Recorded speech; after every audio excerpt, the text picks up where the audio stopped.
G'day, welcome to the Financial Bloke Podcast, the podcast for people seeking the wisdom needed to grow their family's wealth and live a happier, healthier and more prosperous life. My name's Ben Law and I am the Financial Bloke.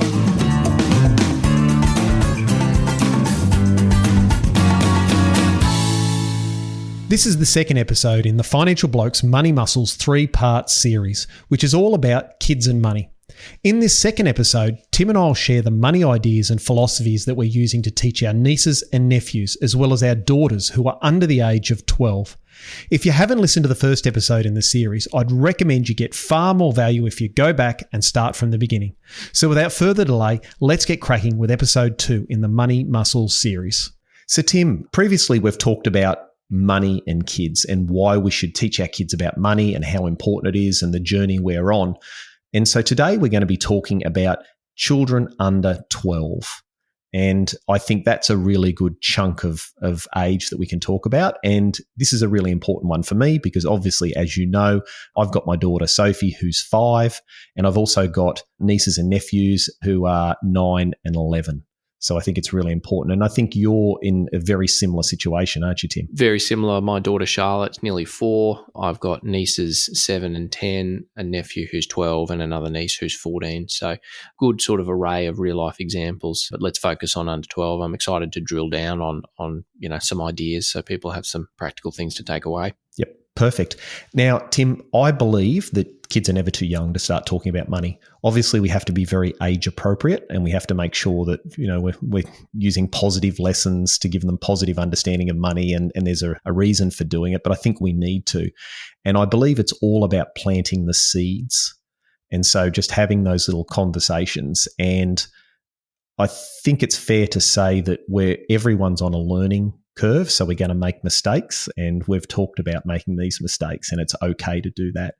And I'll just give you a little example of we've been talking with Sophie over the last couple of years about getting a job, business, why you'd have a business, how important it was. And she came to me a little while ago and she said, Dad, I'm going to set up a business and I'm going to build jetpacks.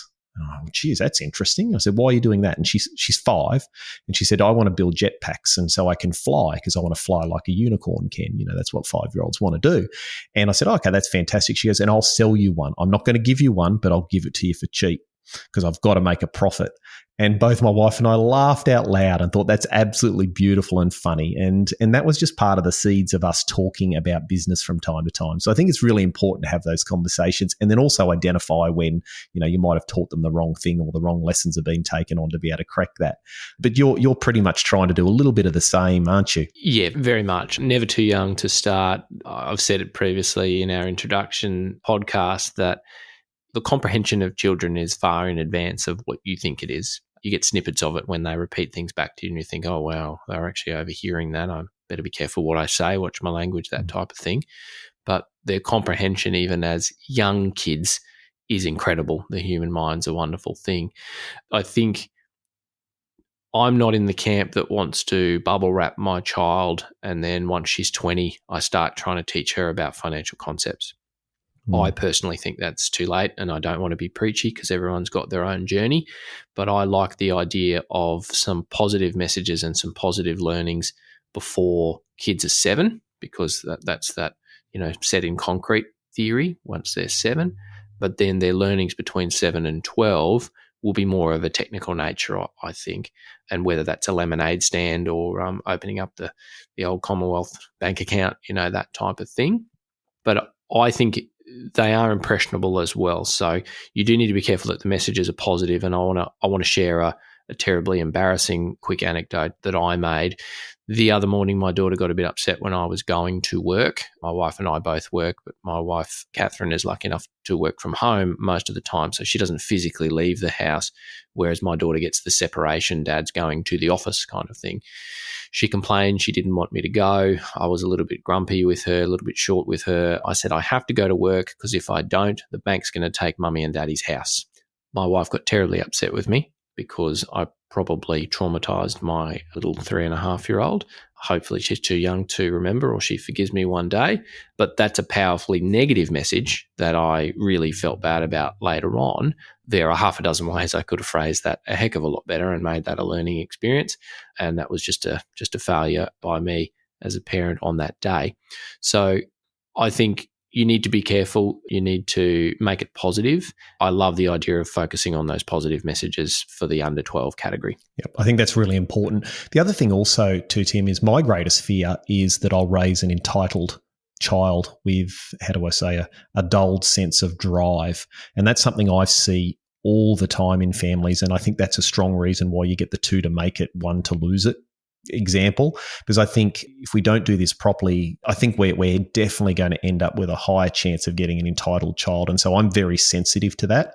I'm very sensitive to the fact that she's an only child. I'm very sensitive to the fact that, financially it's not like when I was growing up as a child when money was really tight, and I'm just worried about that. So I become hypersensitive to anything. And I remember, I've made mistakes where we've done things and she's complained that, the world wasn't raining unicorns and fairies all the time, and we'd just been out to dinner or something like that, or taken to a movie and had a great day, and she's complaining. And so I snap about stuff saying, there's lots of kids in the world that are, don't have a mummy and daddy, or they're sleeping on the street and under bridges. And she looks at me with that fearful look in her face like, oh, mummy and daddy, you could die and we could have no money. And so I think we all make those mistakes. And I think it's a great thing to do is to have a conversation as a family about what values you want to impart on these little children, like what's the important, and then have conversations between you about what are we going to discuss, how are we going to do it, so we instill those positive ones. And when we get stressed, we don't come out with the wrong ones. So, and you're also not on the fly.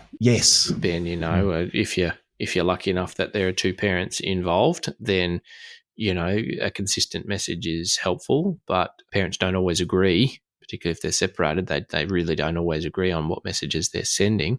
And you and I will talk about that in a minute, because some of the things we do with our daughters are not exactly a consensus decision between mum and dad, but, something has to be done. Absolutely. Now, there's a couple of things, Tim, if you don't mind if I'll start off. So Sarah and I have talked about this a lot, and there's a couple of things we've done right from an early age. And I'll just be really clear that we haven't always been on the same page. We've disagreed, and there's been fundamental differences in how we should do things, and we've had to negotiate, and we've had to trial and error things, and we've had to compromise between ourselves because we're both as stubborn as bull elephants. And so we've come up with what we think so far is working for us. So we started introducing Sophie to money fairly young, and we started with pocket money. And what we did was I think she was 4 when we started, and we essentially gave her an allowance, and that allowance was $4. So it was, whatever age she is, she gets that much money, and it comes in every week. And part of her responsibility to do that is to actually remember. So the alarm goes off, we've got to go and do that. And then we basically split it up, and we split it up between this, and we said, we're going to have $2 in spend, we're going to have $2 in share, and $1 in save. So the spend money, she can do whatever the hell she wants with it. The share money is about either giving to charity or spending the money on her family and friends. So she might want to go, buy a little toy for one of her friends, or she might want to buy a cupcake or buy mummy and daddy an ice cream. And that's what we've tried to do. Now, Tim, where the conflict came in between Sarah and I were working out is we didn't link it to any jobs or chores. So it was essentially an allowance. Free money, Ben, just rolls in. Yeah. And so I was really against that to start with, because I said to Sarah, she has to do something for this money. And Sarah said, no, we want to train her about money without making it a negative experience. You haven't done your job, so you're not getting it. And I have to say, over time, that's worked. It's worked so far, and we have discussions still around it as a lot. How do you feel about doing that and not tying it back to activities? Yeah, I like that, because my personal experience as a kid was very much there are jobs and chores to do, and there's a meager financial reward. I grew up in a family business, so we grew up in hotels and management rights, so there was always lots and lots to do, and they were the unglamorous jobs. They were cleaning toilets and washing out bins and doing all that, which, to my parents' credit, they wanted to teach us all that you've got to do the dirty jobs, and that's where you start. So I like the idea of not necessarily linking the chores, but I do actually prefer the idea of saying, if you don't do this, there's a consequence. So the input-output connection. And I suppose that's only in my mind because that's really replicated throughout our working lives. If you don't show up to work, then there's going to be a consequence. Either you've called in sick and you've got a medical certificate, or you risk being terminated as your employment. And I just want to build that sense of responsibility, not necessarily a negative message associated with money, but the truth is that lesson is replicated throughout your working life. So I'm more in the camp of making sure that the allowance, if you like, is associated with responsibility, whether that's chores or jobs or other levels of responsibility or behaviour, then that's okay.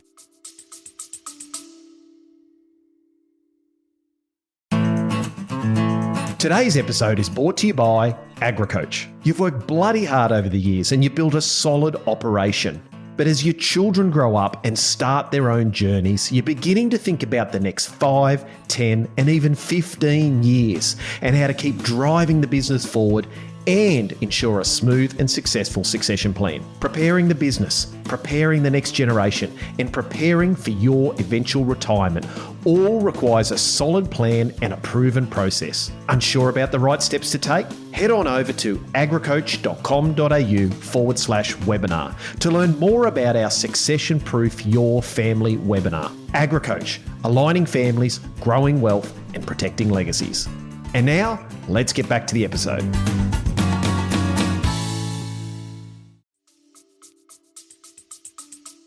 Yeah. And so I just want to be really clear though, Tim, is she has very clear chores or jobs in the house. So she has a get up in the morning, what we call a routine. So we don't call them chores or jobs. We say your routine.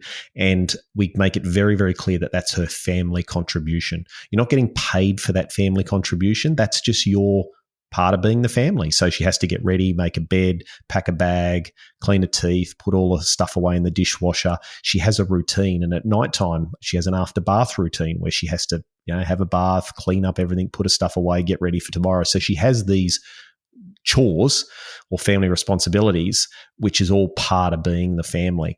And now the idea is that the money that she's getting is not a lot of money. By the time she goes down to the shops and wants to buy an ice cream, well, if she's got $2 to spend and she buys a $5 ice cream, it's only every couple of weeks she gets it. And then she can't afford to go buy toys and all this sort of stuff. So if she wants extra money, we then give her extra jobs. So we say, okay, well, if you'd like some money to go buy that toy, for example, that you've been looking at, well, then what can we do to actually do it? And we'll find things outside of her family contributions to do, like help wash the car or wash the windows or do something. And the second one is if she wants some more money is to manufacture money. So what we've done quite often, Tim, is actually go through her toy room, find toys that she's no longer playing with that might have some value in it. She's cleaned them. She's helped mum photograph them to put them on Facebook, and then they've sold them on Facebook. And she's got $10, $20, $50, whatever the money is, and then she's able to do something with that. So we're trying to teach her that the allowance is a small amount of money. It might seem like a lot, but it's a small amount of money. And then if you want more, you've got to work for it. Does that make sense? It does make sense, and I'm very comfortable with that, and that's something that I'll replicate actually, Ben. I think as long as you're teaching that input financial remuneration or reward lesson, then I do really like that idea. And I love the idea of your personal responsibility not being linked to your allowance. It's just something that's expected of you regardless. Every day you got to wake up and you got to make your bed and you got to do all those types of things. I really love that idea that that's not, I'm going to take your allowance away if you do it. It's just, there's no negotiation. You just have to do it. That's part of, being a human and being a part of this family. Yeah, because there's a real problem in society, I believe, now is we're teaching kids that there's all about rights and no responsibility. Like rights come with responsibility, we tell Sophie, and she's got commitments to the family and commitments to everyone else, and that requires effort and work. And it's a lot of work on our behalf to get that to happen, I have to say. It really, really is a challenge from time. But the part we're finding, Tim, the hardest is the sharing one. That's been the hardest. And I want to make it really clear that Sophie is incredibly caring and incredibly kind, and she's very sensitive to other people's pain. So she's a kind and generous person, but getting her to spend that money doing something has been ridiculously difficult. She wants to give to charity, and then when it comes time to do it, it just becomes all too hard for her if we go spend some money with the friends. And I don't know the answer to that, Tim, other than persistence and getting her to actually do it. So her share money is actually, I think there might be like $40 sitting in her share money. And sorry, just while we're there, this is all physically done too. We went to the bank. We went and got a couple of $100 worth of, I think, 50-cent piece dollar coins and $2 coins and put them in the bottom drawer. And every week when it's pocket money time, we get that cash out and we give those coins to her. And she has to remember which ones go in which container. We've got 3 containers that are the spend, share, and save. And she has to count it. And then once every couple of months, we actually get that money out of the money box and she has to count the money. And so this has been part of her mathematical education as well, as to be able to add it up and get the concepts. Because like you, I'm concerned that money's just a credit card or a mobile phone or a watch away. Yeah, and I've said that before previously, Ben, that my little girl thinks that mummy and daddy have magic watches, because that's how we tend to pay for things when we're out with her. So I really like the idea of traditional cash, particularly while we've still got it. It's physical. It's a lot easier lesson to learn, I think, than logging into an app and seeing cash sitting in a bank account. Although, to be fair, we'll talk about that as well. Have you actually created a bank account for your daughter yet, Ben? No, we haven't, Tim. We've talked about it, but we sort of got to the point where we went, at this stage, it's sort of a little bit, she doesn't seem to get the concept of it. Can I just give you the transition we're thinking about doing? What I've come up with is, as I said, I think I need to get her to the point where she sees the cash in the money box split up. We add it up. I've now got a whiteboard in the office and I've divided it up and I've written, spend, save, share, and then we've got how much is in there. So every time we add it up, we write it up there. And then every week when we put money in the money box, I go in and I say, okay, there's what's in there now. There's $22 in her save. I think it was the save. And so we'll go, okay, $1 goes in there. What's that? And she has to add it up. And so it's on the board. And the way I want to do that is I want to be able to show her that money's in a written form. So it ties the money in the money box to the written form. And then the next step will be to put it into a bank account. So then she can see it on a computer. But I thought that visceral writing it on a whiteboard and getting her to write it is such a better idea. Yeah, love that idea, Ben, because we're doing the container refund scheme with our daughter. So that's one of the things that I wanted to share. And it's great to get other family members involved, particularly grandparents, if you're lucky enough to have them. If you go down to the container refund scheme, they're a bit reluctant to give you cash, Ben, because cash is hard work for them. So they just want to deposit it straight into your bank account. So we've actually created a bank account in our daughter's name, and we're in the process of also setting up a kids ComSec account, which is another cool thing that the Commonwealth Bank offers. They're pretty clever, the Commonwealth Bank. So Commonwealth Bank, and we talked about this a while ago, but I haven't done my research. So they've set up like a share trading account that you can set up for your kids. Specifically for kids, it's kind of a modern day replication of the Dolomite account that you and I would have had as kids. They're trying to get you to be a Commonwealth Bank customer for life, which I think is quite clever. But their bank accounts are good. I'm sure all the banks do it in terms of no fees or low fee accounts for kids. So we've actually created a bank account in Charlotte's name. Obviously, it's connected to mum or dad. My wife, Catherine, did the mechanics, and I'd say she's probably a co-owner of the account or however they set it up. And similar with the ComSec account, they offer really, I think it's $2 per trade that you can do in that account. And it encourages you to either save for your children or to educate them, I suppose, with being able to log in and see their balance and buy BHP shares or whatever it is you're trying to achieve through that platform. That's quite interesting, because that's obviously the gap for a lot of people, is being able to do that with their kids and work it out. And I think we are considering if we can find a way to link that physical money so they understand that there's a physical thing to the whiteboard then into the bank account, there's hopefully a progression of understanding. Yeah, which my daughter hasn't captured yet, Ben. So she understands recycling. We've talked about the environment. We go down together. So we collect the cans together. We always take the recycling down to the garage and we put it in a big bag and then take it probably once every 2 to 3 months. We'll go do the collection from the grandparents and from the office. And then we'll take big bags of cans and bottles and plastic containers down to the refund scheme place. She loves that place because it's chaotic and noisy and she gets to talk to people. I kind of wish that they would give us cash, because I would then take her down to the branch and I would teach her how to hand cash over at the counter, show her being counted. And then when we log into her bank account, she can see the number has changed and she can check the mathematics.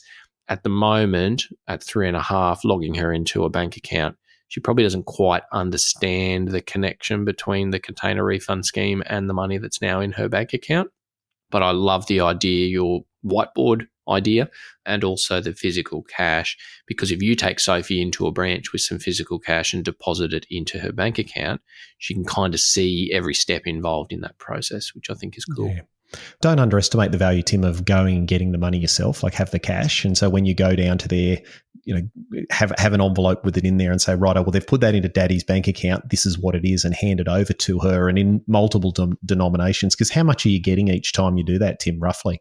Oh, between $20 and $30, something like that. Okay, so it's a fair chunk of money. So, fives, tens, a couple of dollar coins, 50-cent coins, so she can start. And to be frank, it's not until Sophie's turned sort of about 5.5 when she really started to engage and count the money properly. So I think I persevered because I just wanted to, and it was quite frustrating from times because she'd get frustrated with me and didn't want to do it. But we've not forced it, but we've encouraged it. So I think it does take time. But the interesting part is I know we're talking about Charlotte who's 3.5, 4, and Sophie who's 6, but this is the same thing for kids that are 10 and 12. I mean, it's the same concept. It's understanding, just money. Like what are the numbers? What do they look like? What are you buying? What do you have to do for it? And I think, like you said, collecting the containers or the bottles for recycling and then getting paid for it shows that you can manufacture money. Like it's not like given to you from mum and dad. You can do something to actually get that, which is, I think, really, really important. And one of the things I want to do with Sophie is set up a little business. And a lot of people look at me and laugh when I say that. And I said, well, no, we're going to keep it really simple. And what we've come up with us is we live in a higher rainfall area. And so we've got a lot of tropical plants. So what I'm going to do with her is I'm actually going to harvest some of those tropical plants, take cuttings, put them in water, get the roots to grow with her, pot them up. We're going to put them on Facebook and we're going to sell them locally. And she might get $10 or $15 or $5, whatever it might be. And then teach her that we can do some work. It takes time. We're going to have to build a pipeline of plants in the shed, and then she's going to have to water them and fertilize them and buy the pots, and then eventually she'll get paid. And the fact that it's this delayed gratification, it's the link to work, and it's also about value add, so thinking like a business person as well. So that's one of the things that I haven't done yet, but I've started. Now, she's not engaging, so she sort of gets excited about it and then loses interest quick. So what I've done is I've harvested a couple of plants, taken some clippings, asked her to help. She wouldn't help. So I've put them in, and I can't wait till they get to the point where they actually could be sold, put them on Facebook, get the money, and then keep it.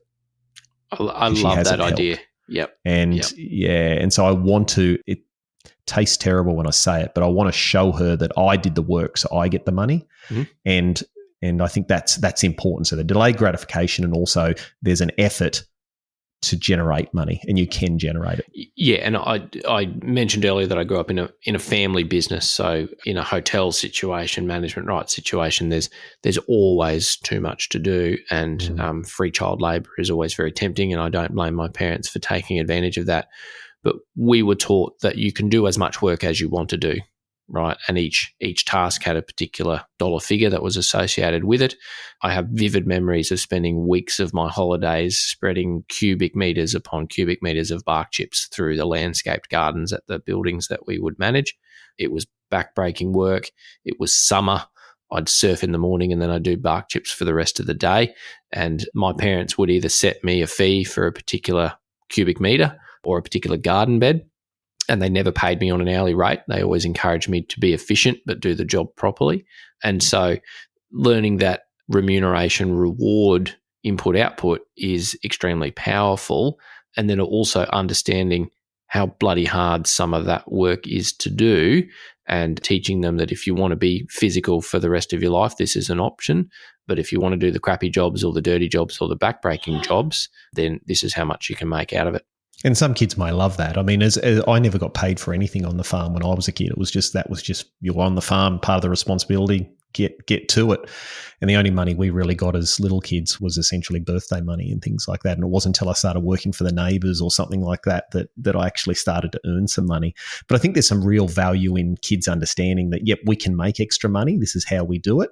And so setting them extra jobs, and then it becomes, you don't have to fight them for it. You have to just, if you want that money, you want to go and do something, here's your opportunity, and then you don't have to force them, because that's where a lot of the stress comes from is, I need the kids to put out the garbage bins to get paid and get their pocket money. Well, don't do it, don't get paid. That's the simple answer. And then the kids start to become self-regulating. Yep, which I think is great. And that's probably the more important for the getting up to the 12-year-old age bracket, that, you know, a lot of kids of that age either do have part-time jobs associated with family businesses. I don't think you can actually formally employ kids now until they're 13 and 9 months, which is a weird arbitrary number.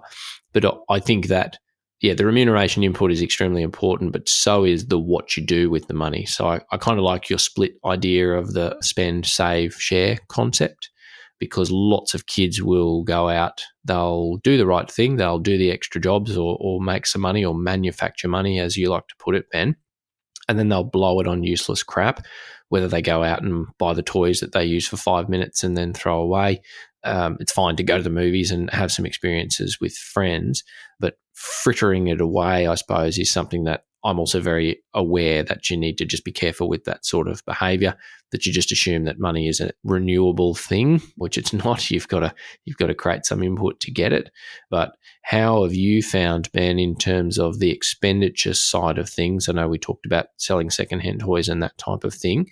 Is that part of, I guess, the spend concept bucket, if you like? It is, Tim. Yeah. So again, all learnings, but what we found is she spent a lot of money on rubbish. It just blew me away. You know, the amount of soft toys we've got from the $2 shop down the road is just amazing. We've got almost a truckload of those things. They're like $10 each. And every time she'd have $10, I'd have to take her down the shops and she bought these. And I was really starting to get worried that she wasn't learning any lessons.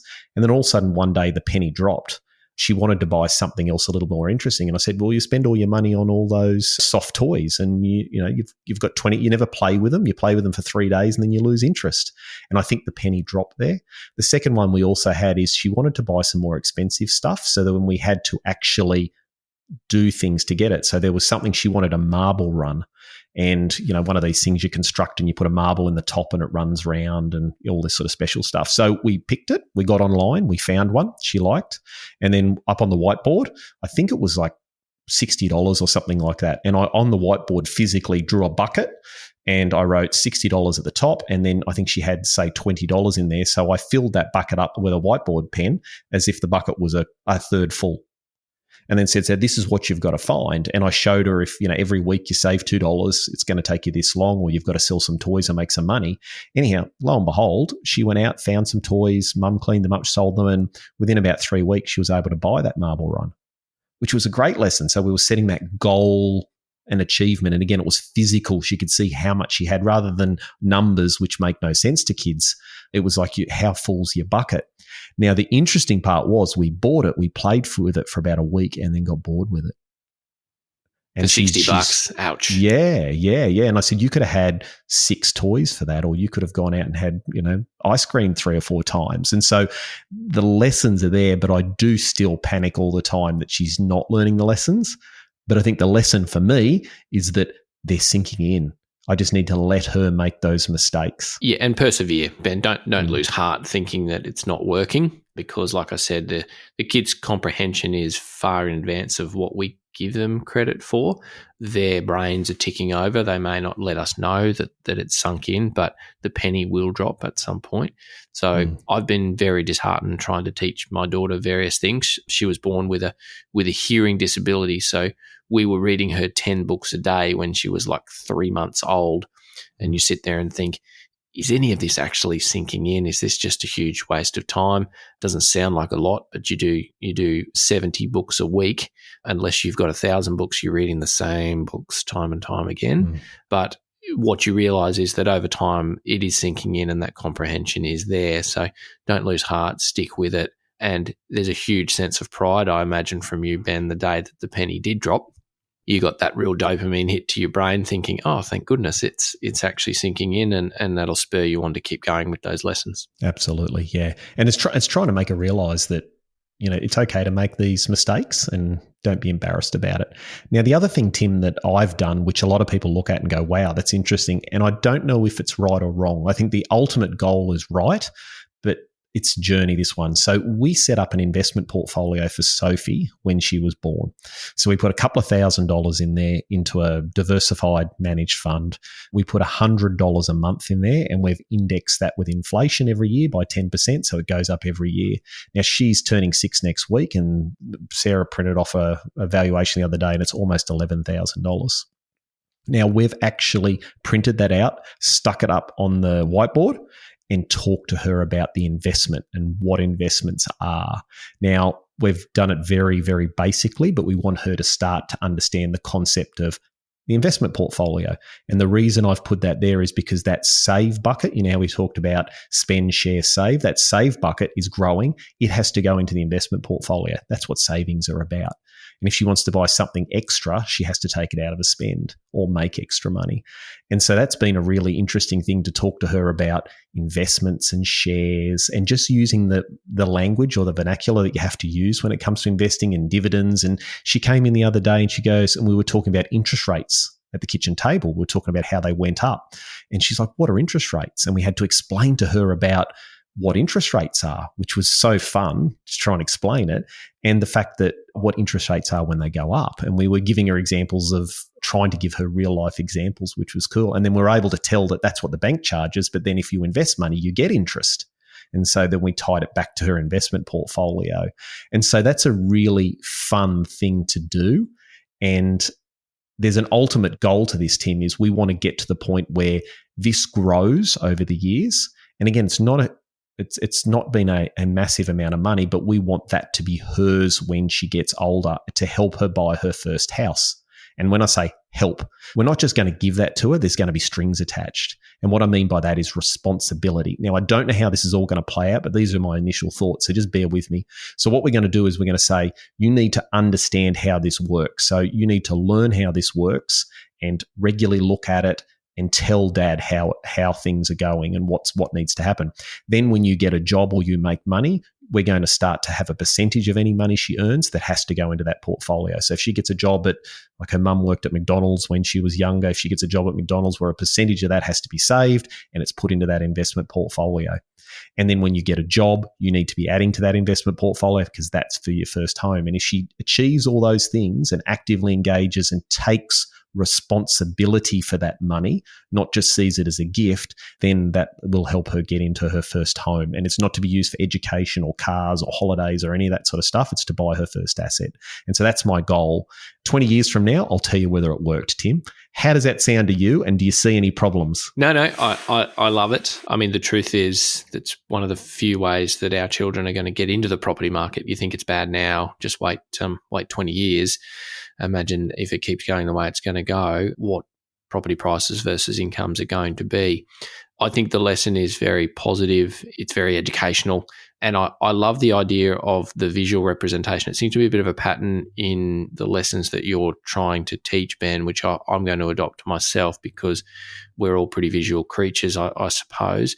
I love the idea of printing off the statement and sticking it on something in her room or somewhere where she can see it, as opposed to grab mum or dad's phone, log into an app, and you can check the balance. You know, I know that's the way that information is going to be portrayed to the younger generation. They're never going to know anything different. I love the idea of putting something visual where they can see it every single day, whether that's on the mirror in the bathroom or if they've got a mirror in their bedroom, that kind of thing. It's kind of like that positive reinforcement mantra, isn't it? Which I love. So I'm definitely going to adopt that and take that along. But I really love the idea of the separating out the income, because that sort of teaches you to save. Saving is an essential part of wealth creation. I also love the idea of making sure the message is clear that money is not for expenditure. That is your buy a house fund. And for a 6-year-old, I imagine that seems like a fanciful thing because she lives in a home provided by mum and dad, but she would understand the concept of a house or a home, and she would understand the concept that one day she's going to have to buy her own, and how on earth is she going to do that? Yeah, it's really important. And Tim, to give you a bit of an idea of where that came from, is I spent 20 years as a financial advisor, and I had a client that I was worked with for 15 years, and their kids were, I think it was 8 or 9 when I first met them, the oldest one. And anyhow, when I finally left the industry, or just before I did, and retired from it is their daughter got their first job out of university, and it was one of those times in my career and I get goosebumps thinking about it, is we did reviews twice a year, and we used to sit down with the kids and involve them and say, look, there's an investment portfolio here. This is what's in here. This is for you to take responsibility for. And I just did this because I enjoyed it. And we'd sit down, and I did this with a lot of clients, but this was just one that was a great story. And they went through, and she got her first job, and she rang up and she said, Ben, she says, I need to put some money in the investment portfolio, and can you help me with my super? And it was so beautiful because she was out of uni, had her first job, and she was literally starting to save and wanted to add to the portfolio. And you could just see how those conversations. And she said to me, look, I don't understand completely how it works. I want to learn more because, some kids really engage, others don't. And she said, I want to learn more, but I want to start putting money into it. And that was when the penny dropped for me, that all those things I've been doing for 15 years had actually yielded a result. I did it because I enjoyed it, and I saw the learning and the joy on their face, and the fact that the parents were so excited they were actually learning. But that was the outcome. And I thought, wow, if I could do that for Sophie and my nieces and nephews, how cool would that be to see them get to that age and then start so early? I mean, compound interest tells me that if they can start in their early 20s, imagine where they'll be when they're 40, 50, 60, and then imagine what their kids are going to know and their grandkids are going to know if all that gets passed on. Definitely, Ben, and that would have been a good day for you to kind of, that's that penny drop moment we were talking about earlier, that, there's some people that you had the ability to influence in a positive way, and I think that's really cool. And so what do you think about credit cards, Tim? Because I think that's a major problem for kids, seeing us swiping the cards, the Apple Watch, as you said. But credit cards, I mean, obviously, Charlotte and Sophie aren't going to get at this age, but we're talking up to 12-year-olds. It's going to be a really important thing, is to understand credit. Yeah, it is. And that was a comment I made about the magic watch that mum and dad have, and something I'm very, very aware of. But some of the lessons I've learned from you today in terms of physicality of cash, or the visceral representation, that's definitely something I'm going to implement. Look, debt is a dangerous thing, and I've talked before about naivete and lack of financial knowledge and being preyed upon. I'm not necessarily just talking about con men and con women out there who are going to steal all your money. I'm also talking about financial institutions who would love nothing more than convince you that getting into a cycle of consumer debt for the next 40 years is going to be a good thing for them and a bad thing for you. So debt is dangerous, used appropriately. The reality is we all probably have it, or most people probably have it. I want to tell a quick story about when I turned 10. My mum was a big influence on my life and in terms of my financial education. She came from a very, very frugal post-war family. So there was not enough money for the 4 kids going around.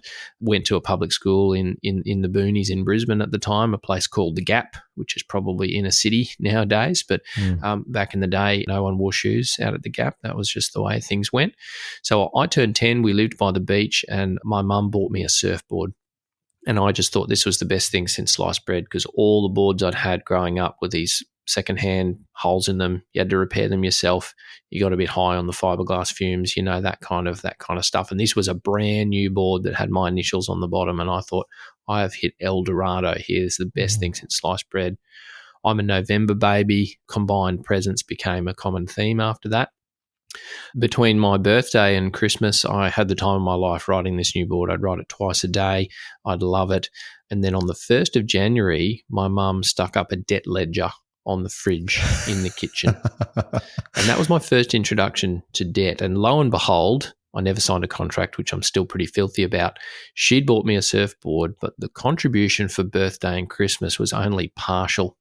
So the rest was a debt that I then had to pay off through some manufacturing, and this was the lesson that she was trying to teach me.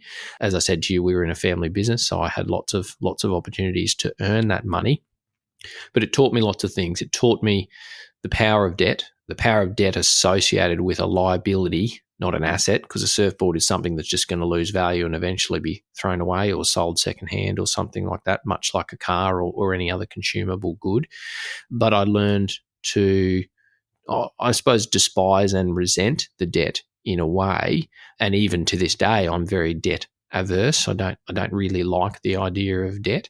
And I have no doubt that that's because of that lesson that my mum taught me. So I'm thinking about ways where I can instill that. I'm not sure that's the positive lesson that I'm going for, because I probably think that was a bit more of a negative thing. I don't mind the idea of it if you have that conversation and say, would you like to borrow money from me, for your new surfboard, as opposed to here's a gift, and by the way, it comes with a debt associated with it. That was a bit cheeky.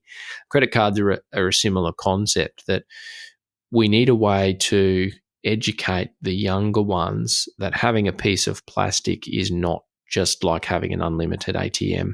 That money has to be repaid at some time. I don't mind the idea of exposing them to credit cards so that they learn the cruelty of the interest associated with credit cards, or even buy now, pay later platforms, the old easy pay stuff. But it's dangerous, and if you're going to teach your kids about anything to do with finances, debt and credit cards have to be on the agenda. I think it's important. And I think, again, that's the blueprint we've been given. I was taught as a kid that debt was really bad as well, because mum and dad borrowed a big chunk of money in the 80s and bought a farm. Interest rates went to 20% and it was catastrophic. So I had a very negative association with debt as well. But I'm conscious of giving Sophie a very positive view of the right debt as a tool. And I wrote a column for it a while ago for the paper, and it was basically why debt is like a chainsaw. If you use it appropriately and know how to use it safely, it's a powerful tool. But if you don't, it'll chop your arm off. And the same as with debt. You need to know what it is, how it works, what the implications are. And we're trying to, I suppose, when it comes to those things, Tim, talk to my nephews and nieces and Sophie, is debt can be really good to get you ahead. It can be a magnifier of opportunity, but it also can be a magnifier of risk. And so one of the little things I did with Sophie recently is she keeps forgetting to take her money to the shops when we go. And I've just let it go. I just said, well, too bad, too sad. And we were lending her money at the shops because she was forgetting it. And I said to Sarah, we've got to stop doing this because she's never going to learn to remember it. So then we went through a period where we just said, too bad, too sad. You want to buy some lollies or whatever it might be, you haven't got the money, see you later. And then I introduced her to the concept, and I think she's too young of interest. And basically, you want to borrow $5 off daddy? Yep, fantastic. When we get home, I'll give you the $5. When you get home, you owe me $6. And she's like, why do I owe you $6? And I said, well, that's the interest I'm going to charge you. And the look on her face was like, why do I have to give you $1? I said, well, remember your money next time, love. Or if you want to borrow money, this is what it costs. This is what happens in the real world. And the second one, Tim, was, and I don't know if I'm going to implement this, but I thought it was a great idea. She asked what tax was. We were doing our tax planning for the end of the year personally. And she's like, what's tax, daddy? And so I had to sit down and think, oh, geez, how do we do this? And so this isn't technically right, but I said, okay, imagine if you're selling a toy and mum helps you and, she puts it on Facebook Marketplace and you sell it and you get $20. Well, mum's probably going to keep $2 or $3 out of that. She goes, why? I said, well, that's the tax mummy's going to charge you for helping. And she went, no, that's unfair. And I'm like, well, that's tax, that's part of mum had to put the effort in. So she gets a part of that. And that's a profit or a cost or a tax. But it's trying to find these silly little examples that aren't necessarily quite perfect, but can sort of get the concept in their heads. And it was really funny, Tim, to see that look of, but it's my toy. I'm selling it and you're going to get some of it. And I'm like, well, that's how the world works, love, I'm outraged. I can't believe it. Yeah, how dare you, daddy, this is, I'm your only child. I'm the apple of your eye. I should get everything. And it's like, too bad, too sad, kiddo. Get used to losing a portion of every dollar that you make. That's the way it works. And that's that example to try. And again, there's plenty of people maybe listening going, gee, Ben, that's a stupid idea, or I wouldn't do that, or that's wrong. But the point is, I'm trying to find ways that you can have conversations with kids where to try and make it make sense. And for my nieces and nephews, it's a little bit different. We talk about cattle because they own some cattle and do some trading and stuff like that. So it's trying to get them to understand the concepts of things. So for example, with the kids and with Sophie as well, we talk about when it comes to investing, dividends and interest and things like that, and capital growth. Because, the value of a share goes up, the value of a share goes down. That's capital growth or capital loss. And then the income coming in, so is either dividends or interest. And so we put it into cow terms. And I said, well, you own a cow. The cow could be worth $1,000 this month, or it could be worth $1,500. That's capital growth. That's like the share going up. And then they have a calf every year. And that calf is the dividend or the interest that comes in. And they go, Oh, and so you don't sell the cow, do you? And they're like, no, no, no. I said, in some calves you keep and grow them out to be cows or bulls, and others you sell. And they're like, yeah. I said, same with investing. So we reinvest our dividends or we spend our dividends or our interest. And it's trying to find those really cool stories that make sense to them. And it's a cool thing to see, Tim, when they actually get the concept. And this under 12, it's all about repetition. It's about restating, or I feel it's about restating things in different ways so they can get it. You know, your kid might be into surfing, your kid might be into cows. I don't know, but find something they're interested in and try and give them an analogy. Yeah, make it something that resonates for them, because not every kid, particularly under 12, is going to be interested in the stock market game. You know, we played that when we were kids. It's probably more a next bracket, which we'll talk about another day. But yeah, consistency and that consistent message is much more likely to sink in. And I guess that comes back to the point that we were making earlier, is don't lose heart. If you feel like it's not sinking in, just keep at it, because it either is and they're not communicating that it is, or it will one day and your job will be done. Yeah. And I think the answer to all this is making it part of your responsibility as a parent, and your values is to teach your kids. And I just want to point in, I call it building their money muscles. That's essentially what we're trying to do, is build their money muscles. And that's what it all comes down to. So now, takeaways, I think, from this, Tim, is I think for me is that this is a learning process. Everyone's going to be going through a learning process. Work out what works for your kids. Do something that's age appropriate, and don't beat yourself up. If everyone knew how to do it, it'd be easy. So be aware, have the conversations, teach your kids, and just roll with the punches sometimes a little bit, and realize that sometimes it takes some time. What are you thinking? Yeah, that's right. And for me, it's about making it normalized. Don't treat talking about money or talking about any of these concepts as a dirty thing. You know, back in the day, people just didn't talk about money because it was socially frowned upon. I'm grateful for the fact that I think that has changed. Make talks about money and affording things and dividends and interest and all those types of things just part of your family culture. Remove the taboo if there's any taboo associated with it. Some of the cultures that we've talked about, Ben, that are ingrained, like the Jewish community, and also some friends of ours who are Belgium, have a similar, I guess, ethos or attitude to money. Culturally, they're prodigious savers. They're just extremely good savers. They're frugal people. They tend to like to buy properties without debt, which in Australia seems absolutely impossible. But I guess for the Belgians, it's a little bit different over there. But the more you can normalise the conversations around that and instill it as a very normal day-to-day part of your family discussions, family culture, I think the more it's going to sink in. And yeah, I really love that idea from my perspective of starting young, or as young as you possibly can. If you're listening to this and you've got teenage kids or teenage nieces and nephews, don't lose heart. You know, start anytime that you can. But if you do have the ability to intervene early, then start it as early as you can. Absolutely. But I think the teenage kids is when they're absolutely ripe for it, Tim. You know, they're interested. It's actually practical. Whereas when they're under 12, a lot of it's not practical. Like, why do I need to learn these skills? I live at home with mum and dad. Whereas teenagers, it's like, you're going to move out of home soon. You're going to go to uni. You're going to go get a job. You need to understand this stuff. You need to learn. Yeah, it's a skill you need to do. And I think the one thing you said to me the other day, Tim, was that money isn't the goal. It's what can be achieved with its responsible management. That's the goal. And teaching that responsible management is key. Yep. For me, it's opportunity. You know, money creates opportunity. And if you want to live a full life, which is rather than a wealthy life, I don't necessarily like that terminology, but if you want to live a full life, money is an essential part of that. And the opportunities that it can create for you is the power in it, I believe. Absolutely. And just before we go, because I think we'll wrap that up now, is you had something about a jelly bean test for delayed gratification.